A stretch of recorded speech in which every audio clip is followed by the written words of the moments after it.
Welcome back. You did it. I mean, you actually packed your bags, stepped completely out of your comfort zone, and just took on the world.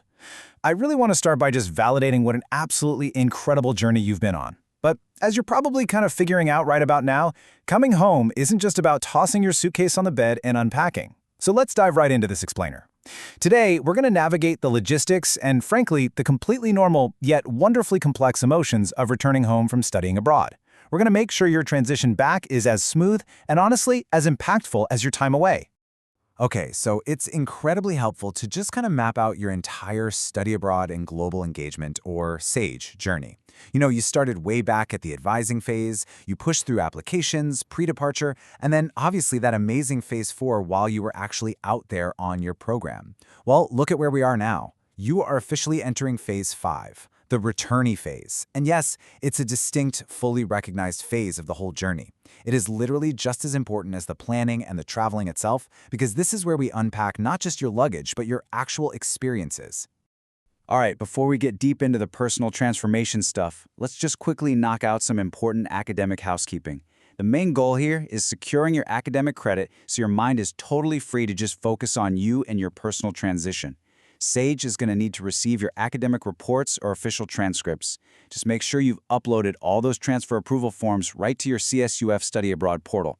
If you haven't uploaded them yet, no panic. But your credit does get reported as elective units by default. So, for California State University International Programs, or CSUIP students, that means International Studies Elective Credit. For reciprocal exchange and non-CSUF students, it just defaults to transfer elective credit. And listen, please don't stress if things are running a bit behind. If you get those approvals after your CSUF record is already updated, it's no big deal. Just email SAGE and they'll submit a revision for you. There's really no rigid timeline or crazy deadline here. It's just about taking steady steps to get your hard work officially recognized. Now, if all that sounded like a bunch of academic jargon, honestly, don't even worry about it. If you need a quick refresher on exactly how to do all this, there's a really fantastic step-by-step video titled Transfer Credit Course Approval Process. It's sitting right inside your CSUF Study Abroad portal. Just log in, look under the Upload section, and give it a watch whenever you're ready. Knocking this out early on is a massive, massive weight off your shoulders for sure. Okay, so with the academic housekeeping completely out of the way, let's talk about the emotional reality of coming home. I want to share this really powerful quote from Carla Sanchez, a former SAGE student. She says, "Coming home was bittersweet. My first weeks back felt like a haze. I had to readjust back to my previous life when I felt like I had changed as a person."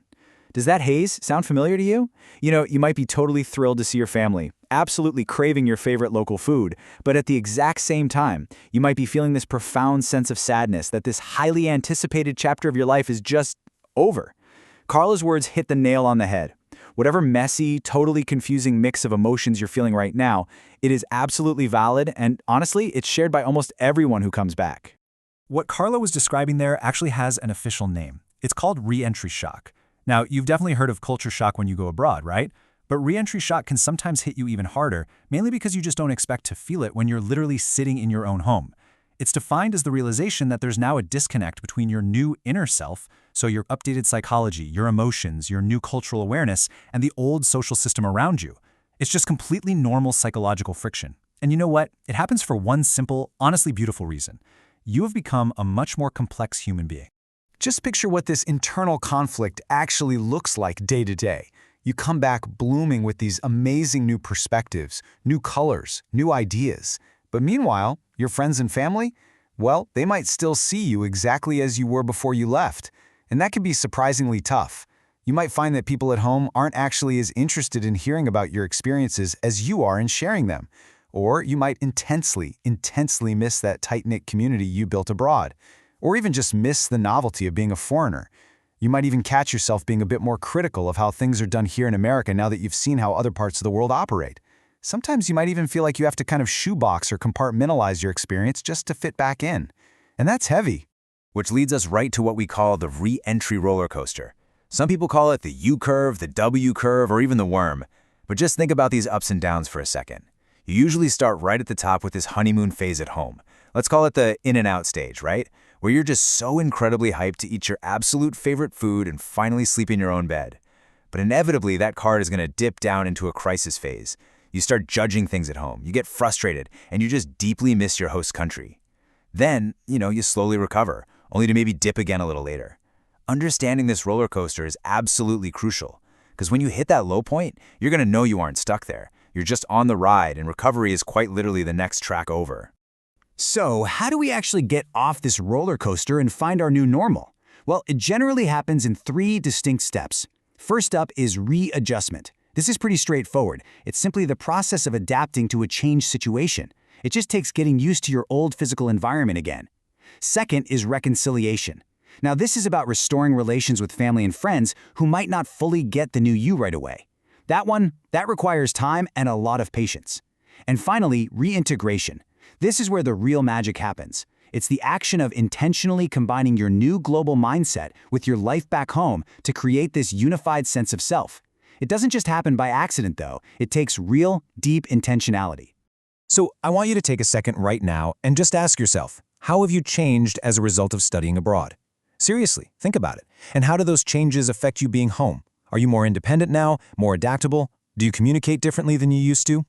Taking the time to just sit down, reflect, and actively process these questions, that is the exact kind of intentionality that moves you toward that final stage of reintegration. Don't let your experience just fade away into a fuzzy memory. Really examine how it rebuilt you. And once you've identified those changes, it's time to put them to work. This is the part where we shift gears from personal coping to serious professional empowerment. When a future employer asks you about your time abroad, you have to go way beyond just saying, "Oh, it was amazing."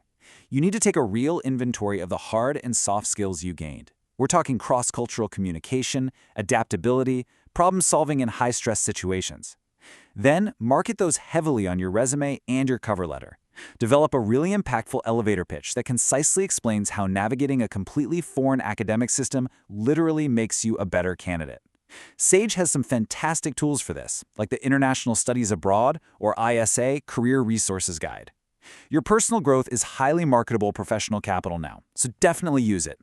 Also, please remember, coming home absolutely does not mean your global journey has to end. Not at all. There are so many actionable ways to keep that global spirit alive right here, right now.